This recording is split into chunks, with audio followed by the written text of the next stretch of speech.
ममता जी अभी गहरी नींद में सो ही रही थी कि तभी डोर बेल बजी।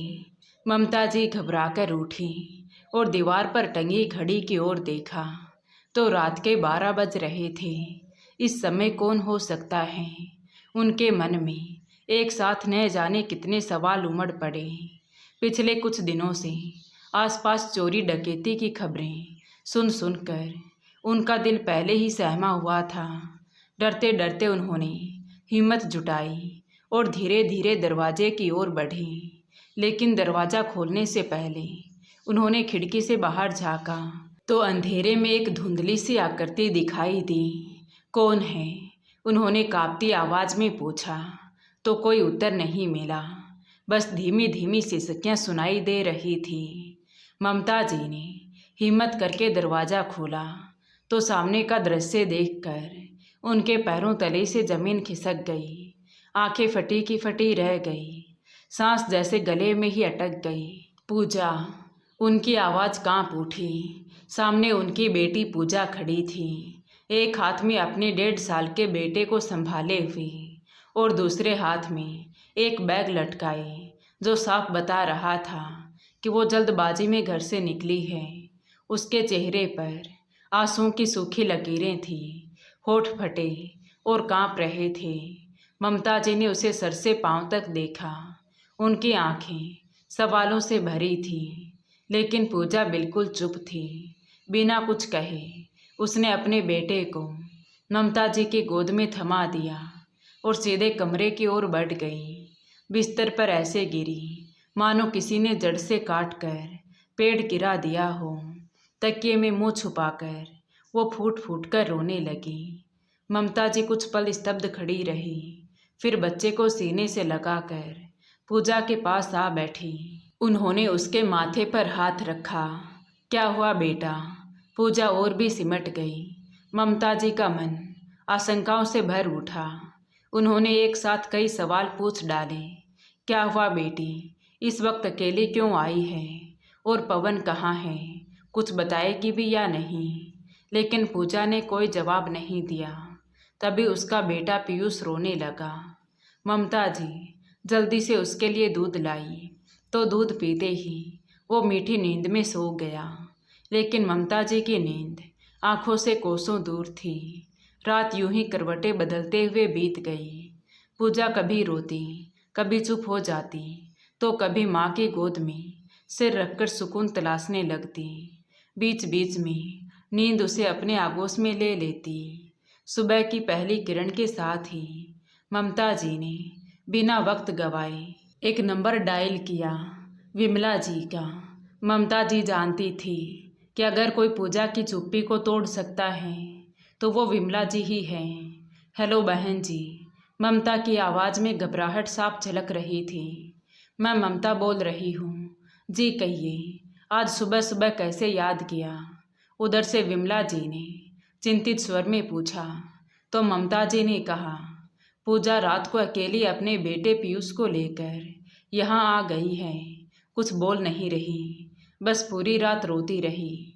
मैं समझ नहीं पा रही हूँ कि क्या करूँ। क्या आप आ सकती हैं?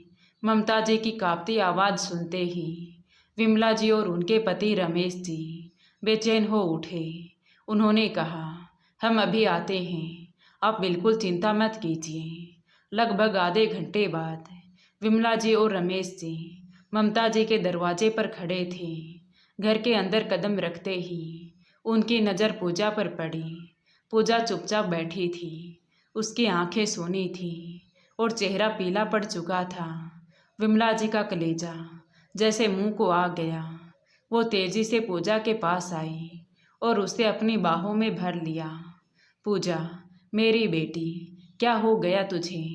पूजा जो अब तक अपने आंसुओं को रोकने की नाकाम कोशिश कर रही थी, विमला जी के गले लगते ही फूट फूट कर रोने लगी। माँ जी, वो बस इतना ही कह पाई। विमला जी की आंखें भी छलक उठी। उन्होंने उसके सिर पर प्यार से हाथ रखा। बस मेरी बेटी, अब सब ठीक हो जाएगा। तू अपने घर में है, अपने लोगों के बीच है, अब तुझे कोई दुख नहीं पहुंचाएगा।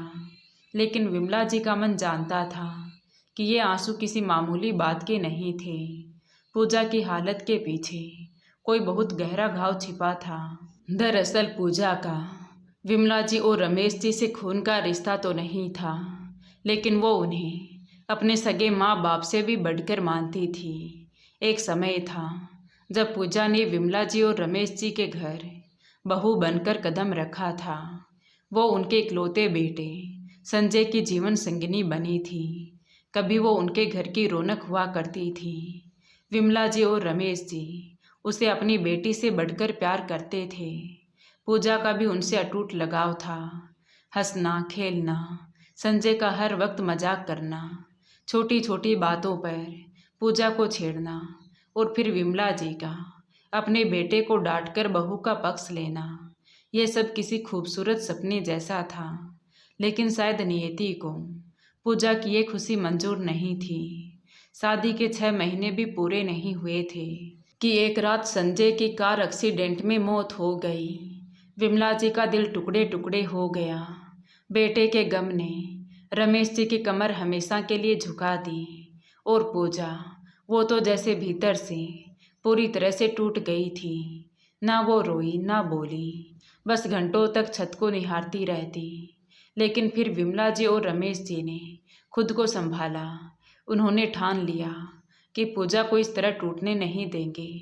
वो हमारी बहू नहीं, बेटी है, विमला जी ने दृढ़ स्वर में कहा।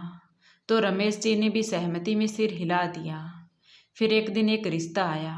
पढ़ा लिखा पवन नाम का युवक, परिवार संपन्न, बातचीत में मधुर। सबने सोचा यही वो नाव है जो पूजा को फिर से जीवन की धारा पार ले जाएगी। शादी हुई। ना ज़्यादा धूमधाम, ना कोई शोर शराबा। शादी के बाद 3-4 महीने तक सब कुछ सामान्य से दिखता था।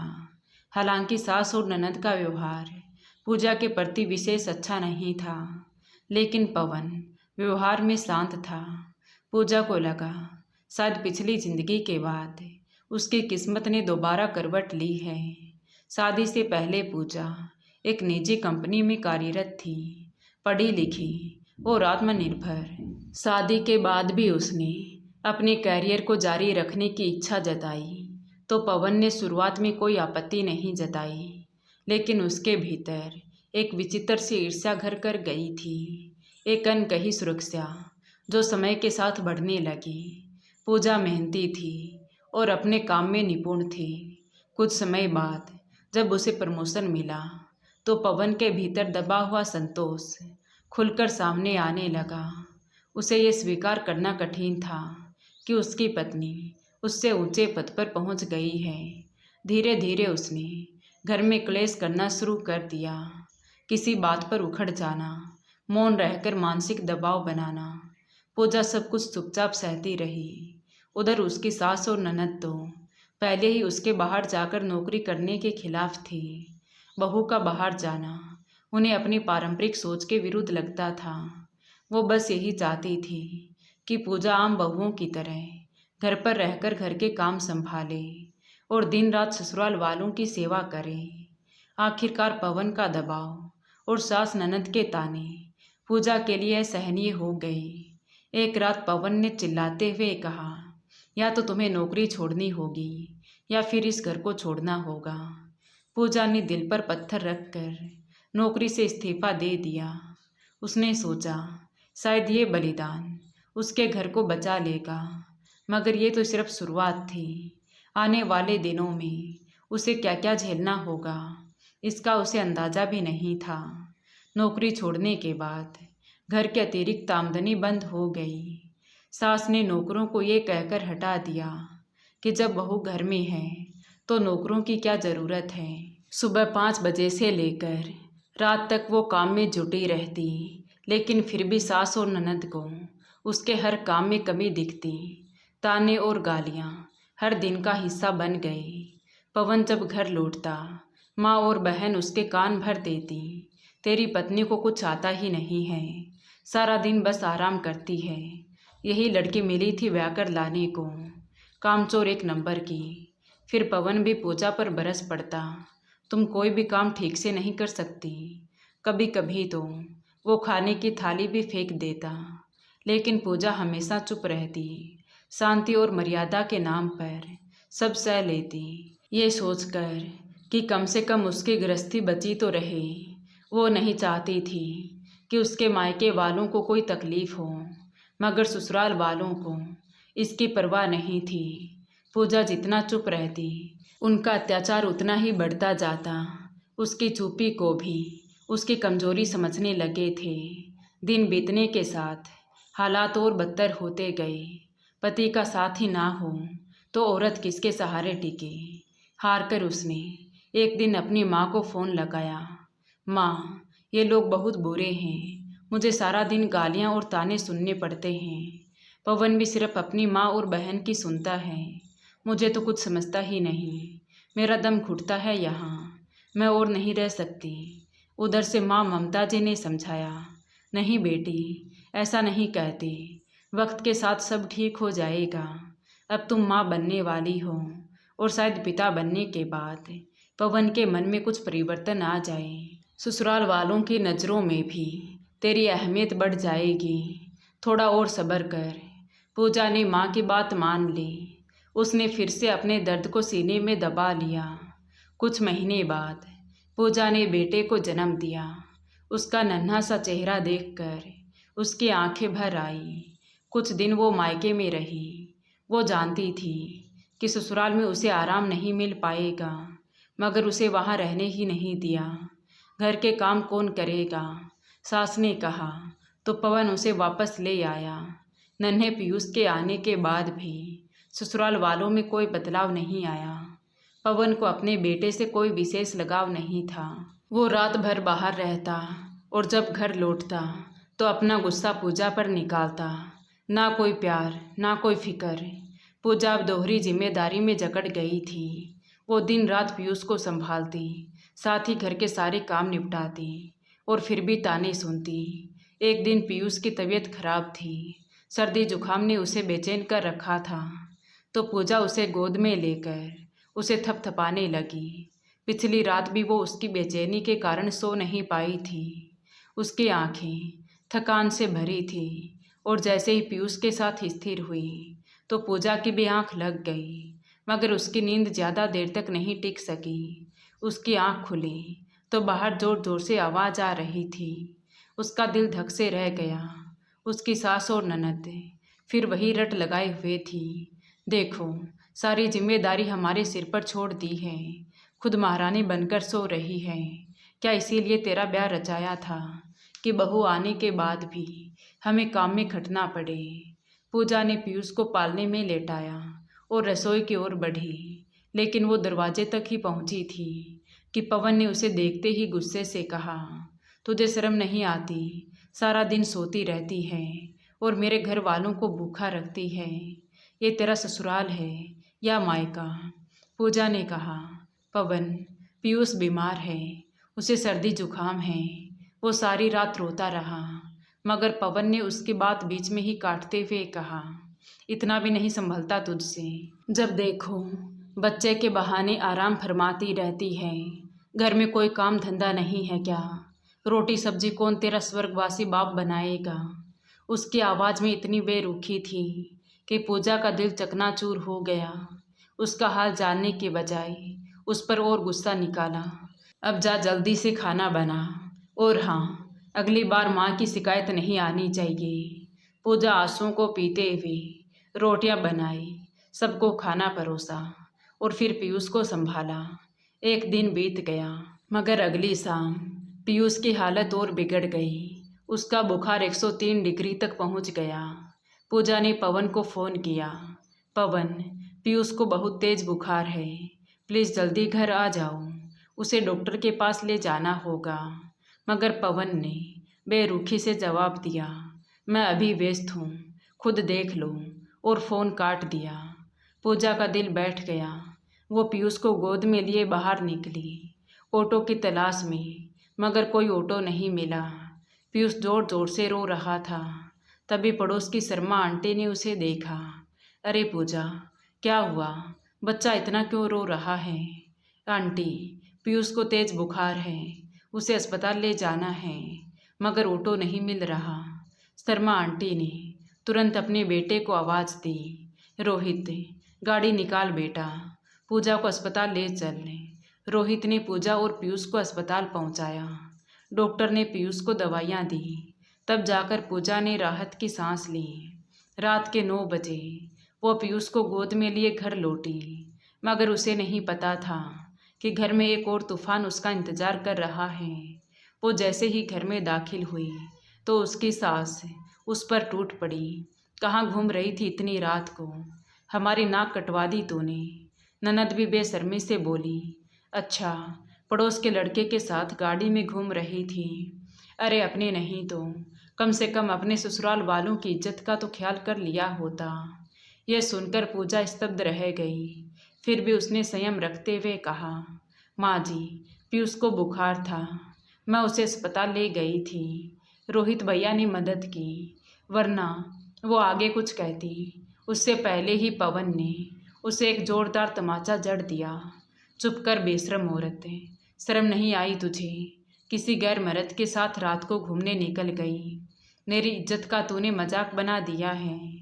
पूजा ने कांपते स्वर में कहा, ये आप कैसी बातें कर रहे हैं जी? मैं तो सिर्फ पीयूष को अस्पताल लेकर गई थी, इसमें आपकी इज्जत का मजाक क्यों बन जाएगा? फ़र्ज़ तो आपका बनता था अपने बेटे को अस्पताल ले जाने का, उसका इलाज करवाने का, पर आपने तो साफ मना कर दिया। अगर किसी पड़ोसी ने मदद कर दी तो उसमें भी आपकी इज्जत पर दाग लग गया। ये सुनकर पवन और भड़क गया। उसने पूजा के बालों को कसकर पकड़ लिया और चिल्लाया, बहुत चपड़ चपड़ जुबान चलने लगी है तुम्हारी, अपनी हद में रह। फालतू बकवास की तो तेरा ऐसा हाल करूँगा कि तेरी माँ तेरा चेहरा तक नहीं पहचान पाएगी। पूजा दर्द से करा उठी। पवन ने उसे जोर से ज़मीन पर धक्का दे दिया। वो धड़ाम से गिर पड़ी और उस पर गालियों की बरसात करने लगा। सामने बैठी सास ननद संतुष्टि भरी मुस्कान के साथ ये सब देख रही थी। तभी सास हंसते हुए बोली, बहुत अच्छा किया बेटा तूने, ज़्यादा ही जुबान खुल गई थी इसकी, लगाम कस के रखेगा तो दिमाग ठिकाने रहेगा इसका। पूजा की सहन शक्ति की सारी हदें पार हो चुकी थी। उसने पीयूष को सीने से लगाया, एक बैग में कपड़े डाले और रात के 11 बजे घर से निकल पड़ी। हर कदम पर उसका मन डर और हिम्मत के बीच जूझ रहा था, मगर वो एक बात अच्छे से जानती थी कि वो अपने बेटे को इस नरक में नहीं पालेगी। उसकी आप बीती सुनकर सबका कलेजा कांप गया। ममता जी की आंखें आंसू से भीग गई। विमला जी और रमेश जी का चेहरा गुस्से से तमतमा उठा। विमला जी ने कहा, उस पवन की इतनी हिम्मत है कि मेरी बेटी पर हाथ उठाया, और तुम पूजा, तूने भी चुपचाप सह लिया। ये दुनिया बड़ी तेज है बेटी, चुप रहने वालों के साथ ऐसा ही होता है। औरत की खामोशी को ये दुनिया उसकी कमजोरी मानती है। तुम चुप रही, इसलिए उन्होंने तुझ पर जुल्म किया। तुझे भी जवाब देना होगा, वो भी ढंग से। पूजा की आंखें नम थीं, लेकिन उनमें एक अजीब सी चमक थी, जैसे वर्षों की घुटन को कोई रास्ता मिल गया हो। माँ जी, आप सही कह रही हैं, बहुत सह लिया मैंने, अब और नहीं। रमेश जी अब तक चुप थे। उन्होंने आगे बढ़कर पूजा के सिर पर हाथ रखा और बोले, शाबाश बेटी, यही तो बात समझने की है। तेरे चुप रहने से ही वो तुझ पर हावी हो गई। अब वक्त है कि तू अपने आत्मसम्मान के लिए खड़ी हो। रिश्ते में समझौते जरूरी होते हैं बेटा, लेकिन जब कोई रिश्ता तेरे आत्मसम्मान को कुचलने लगे तो उसे ढोना पाप है।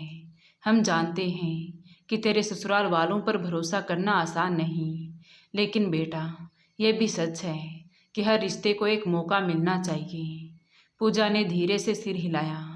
तभी विमला जी बोली, बेटी, मुझे लगता है कि एक बार और तुझे कोशिश करनी चाहिए। अगर वो नहीं सुधरे तो हम खुद तुझे इस रिश्ते से आज़ादी दिलवाएंगे। समाज के डर से हम तुझे उस नरक में नहीं भेजेंगे, ये मेरा वादा है।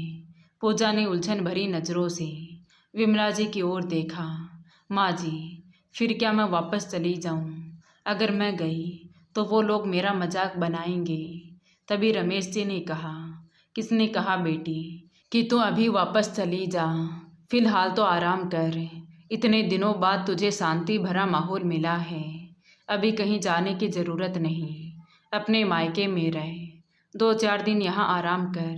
फिर उन्होंने हल्के से मुस्कुराते हुए कहा, फिर अपने दूसरे मायके में चली आना। अरे कुछ दिन हमारे साथ भी तो रहेगी ना। तेरी शादी के बाद तो हम तुझसे मिलने को तरस गए हैं। पूजा के होठों पर हल्की सी मुस्कान तैर गई। क्यों नहीं बाबूजी, मैं ज़रूर आऊँगी।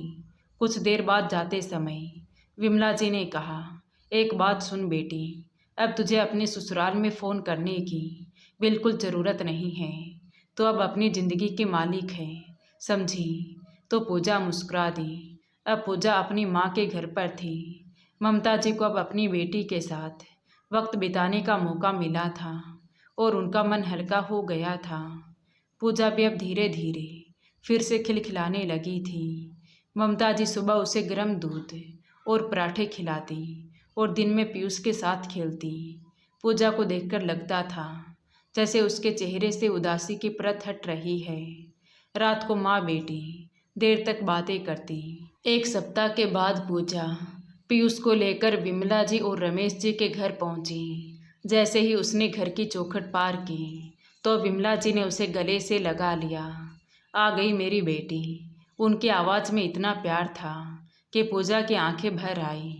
रमेश जी ने पीयूष को गोद में लिया और हंसते हुए बोले, अरे ये तो हमारा राजकुमार है। विमला जी ने पूजा का पूरा ख्याल रखा। पूजा को ऐसा लग रहा था जैसे वो फिर से उस समय में लौट आई हो जब वो संजय की पत्नी थी और उनका घर खुशी से भरा था। विमला जी और रमेश जी के चेहरे पर भी वही पुरानी चमक लौट आई थी। पूजा के रूप में उन्हें अपनी बेटी मिल गई थी। पीयूष के साथ खेलते हुए विमला जी को अपने बेटे संजय का बचपन याद आ गया। पुराने दिनों को याद करते करते उनकी आंखें नम हो गई। पूजा उनका दुख समझती थी, उसकी आंखें भी भर आई। फिर विमला जी बोली, संजय तो चला गया बेटी, मगर तू तो हमारी बेटी है। तुझे देखकर लगता है जैसे वो फिर से हमारे बीच है। बेटा तो मैं खो चुकी हूँ, लेकिन अब अपनी बेटी को खोना नहीं चाहती, इसलिए तुझे मजबूत बनना होगा। पूजा की आंखों में भी आंसू छलक आए। वो विमला जी के कंधे पर सर रखकर रोने लगी। माँ जी, मैंने बहुत कुछ खो दिया। आपने मुझे जीने की हिम्मत दी। आप न होती तो मैं शायद जिंदा भी ना रह पाती। विमला जी ने उसके आंसू पोंछे। बस मेरी बेटी, अब रोने की ज़रूरत नहीं। तूने बहुत सह लिया, अब तुझे फिर से हंसना है, जीना है। विमला जी, रमेश जी और ममता जी के प्यार और हौसले ने पूजा के भीतर एक नई ताकत जगा दी थी। करीब 10 दिन बाद ससुराल में सास और ननद काम से परेशान होकर पवन से पूजा को वापस लाने को कहने लगी। शाम को पूजा जब पीयूष के साथ बैठी थी तो उसका मोबाइल बजा। स्क्रीन पर पवन का नाम देखकर उसका चेहरा सख्त हो गया, लेकिन उसने फ़ोन उठाकर स्पीकर पर रख दिया ताकि विमला जी और रमेश जी भी सुन सकें। हेलो, उसने कहा। पूजा, तुम ससुराल कब वापस आ रही हो? पवन की आवाज़ में बेरुखी थी। पूजा ने गहरी सांस ली और दृढ़ स्वर में बोली, क्यों आऊँ मैं वापस से? दोबारा वही जुल्म सहने, ताने सुनने या तुम्हारे थप्पड़ खाने? पवन भड़क उठा। इतना घमंड, हमेशा मायके में ही रहोगी क्या? कौन रखेगा तुम्हें वहाँ? और पीयूष को बिना बाप के कैसे पालोगी? तभी विमला जी ने फ़ोन अपने हाथ में लिया। मैं पूजा की माँ बोल रही हूँ और मुझे तुम्हारे माँ बाप से बात करनी है, अभी इसी वक्त। पवन हकलाया। आप कौन?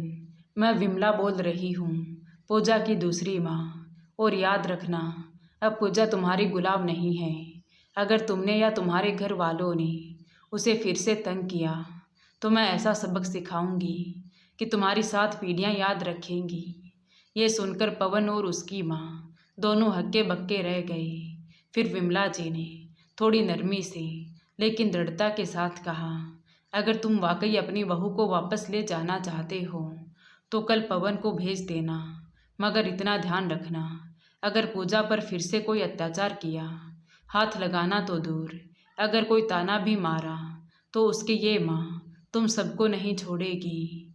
अगली सुबह पूजा पीयूष को गोद में लिए विमला जी और रमेश जी के साथ अपनी माँ ममता जी के पास लौट आई। विमला जी ने ममता जी से सारी बात पहले ही कर ली थी। उधर पवन की माँ विमला जी की बात सुनकर घबरा गई और पवन से बोली, बेटा तू आज ही जाकर पूजा को ले आ।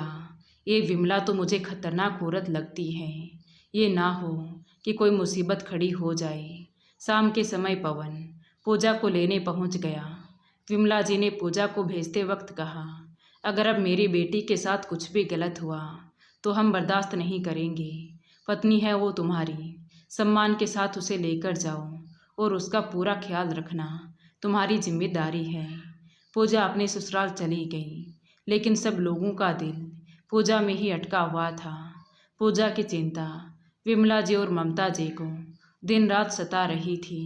ससुराल लौटने के बाद 4-5 दिन सब लोग उसके साथ ठीक से पेश आए, लेकिन धीरे धीरे उनकी पुरानी आदतें लौटने लगीं। सास और ननद ने फिर से ताने शुरू कर दिए। छोटी छोटी बातों पर पवन को भड़काने लगी। देख बेटा, तेरी बीवी को अब हमें आंखें दिखाती है, इसे काबू में रख वरना ये सर पर चढ़ जाएगी। पवन जो पहले कुछ सुधरने की कोशिश कर रहा था, फिर से अपनी माँ और बहन की बातों में आने लगा। पूजा हर बार जवाब देती, मगर तनाव बढ़ता जा रहा था। दोपहर जब पवन ऑफिस से लौटा तो उसकी माँ ने तुरंत कहा, तुम्हारी बीवी को अब जवाब देना आ गया है। लगता है उसकी माँ ने खास ट्रेनिंग देकर भेजा है। पवन थका हुआ था। माँ की बात ने उसे उकसा दिया। क्या हुआ? उसने चिढ़कर पूछा। पूछो अपनी बीवी से, कहती है सब मिल बांटकर काम करेंगे। पवन गुस्से में सीधे पूजा के पास पहुंचा। क्या चल रहा है ये सब में? देखो पवन, मैं भी इंसान हूँ, कोई मशीन नहीं। सबका घर है तो सबकी जिम्मेदारी भी है। सारे काम मिल बांटकर होंगे, मैं अकेले सब कुछ नहीं करूँगी। यह सुनकर पवन चिल्लाते हुए बोला, अच्छा अब तू मेरी माँ से काम करवाएगी? कहते हुए उसने एक जोरदार तमाचा पूजा के गाल पर जड़ दिया। मगर पूजा अब वो पूजा नहीं थी जो चुपचाप आंसू बहाए। उसके आंखों में आग भड़क उठी। उसने पलटकर अपनी सारी ताकत झोंकते हुए पवन के गाल पर ऐसा तमाचा जड़ा कि पूरा कमरा गूंज उठा। सास ननद यह देखकर हक्की बक्की रह गई। हाय राम, इस लड़की ने अपने पति पर हाथ उठा दिया। बेशरम। हाँ सासू माँ, आज तो सिर्फ आपके बेटे पर हाथ उठाया है। अगर आप सब भी अपनी हरकतों से बाज नहीं आई तो कल आपकी भी खैर नहीं। उस समय तो वो सब चुप हो गई, लेकिन पूजा की ये बेबाकी उनके गले नहीं उतर रही थी।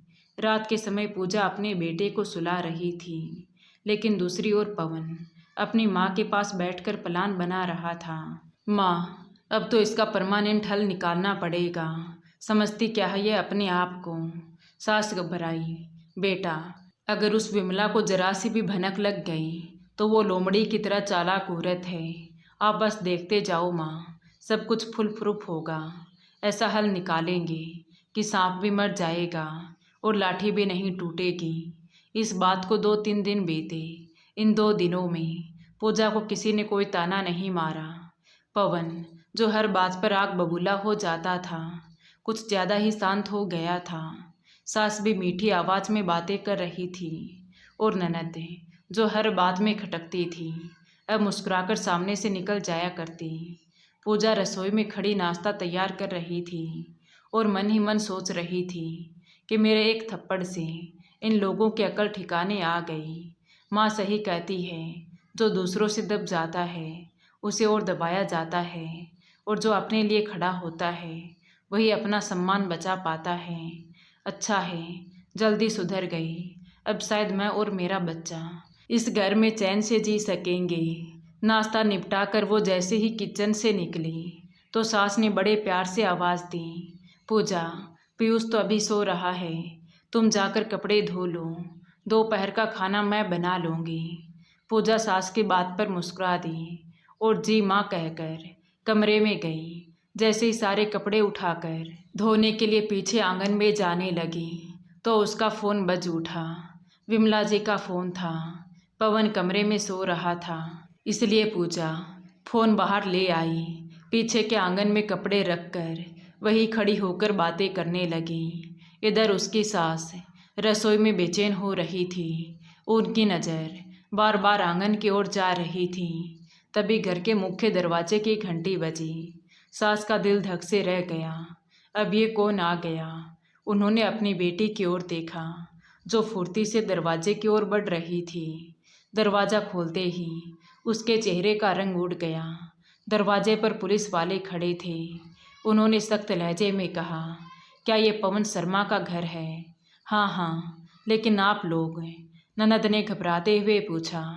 हम यहाँ पवन शर्मा की माँ और बहन को गिरफ्तार करने आए हैं। गिरफ्तार? पूजा की सास का चेहरा पीला पड़ गया। लेकिन क्यों? तभी पूजा भी वहाँ आ चुकी थी। महिला इंस्पेक्टर ने कागज़ निकाला और सख्त लहजे में कहा, आप तीनों पर पूजा के खिलाफ हत्या की साजिश रचने का आरोप है। हमारे पास पुख्ता सबूत है। हत्या की साजिश से पूजा की सास ने अपने सीने पर हाथ रखा, जैसे कोई भारी बोझ उन पर गिर पड़ा हो। अरे साहब, ये कैसी बातें कर रहे हैं? हमारी बहू तो एकदम ठीक ठाक है। पूजा बेटा, ज़रा सामने तो आ, इन्हें बता हम तेरे साथ कितना अच्छा बर्ताव करते हैं। उन्होंने पूजा की ओर देखा। उनकी आंखों में बनावटी मासूमियत और डर का मिश्रण था। हम तो सपने में भी ऐसा कुछ नहीं सोच सकते। सपने में नहीं मम्मी जी, आप लोग हकीकत में ऐसा कर सकते हैं और किया भी है, पूजा ने ऊंचे स्वर में कहा। तभी दरवाजे पर एक और आहट हुई। विमला जी और रमेश जी तेज कदमों से अंदर दाखिल हुए। विमला जी का चेहरा गुस्से से लाल था।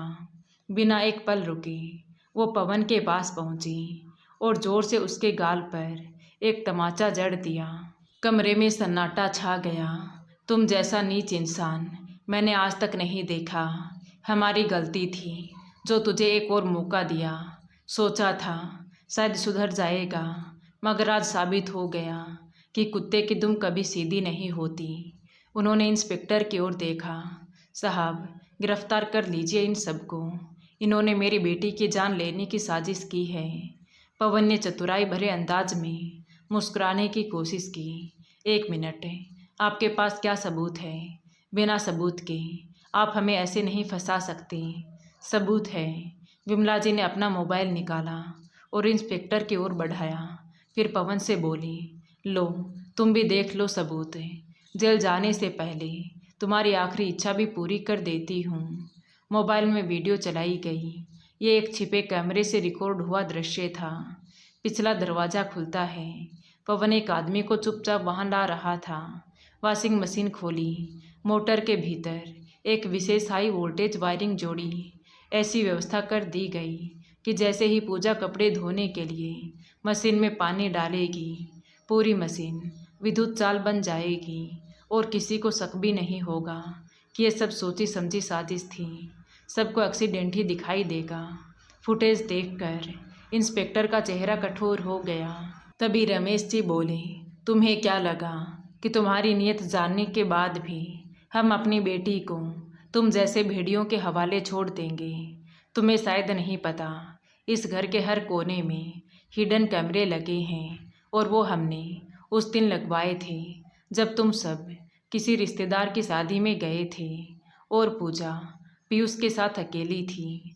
तभी दरवाजे की चौखट पर एक और आहट हुई। ममता जी थी, पूजा की माँ। उनकी आंखों में चिंता का समंदर उमड़ रहा था।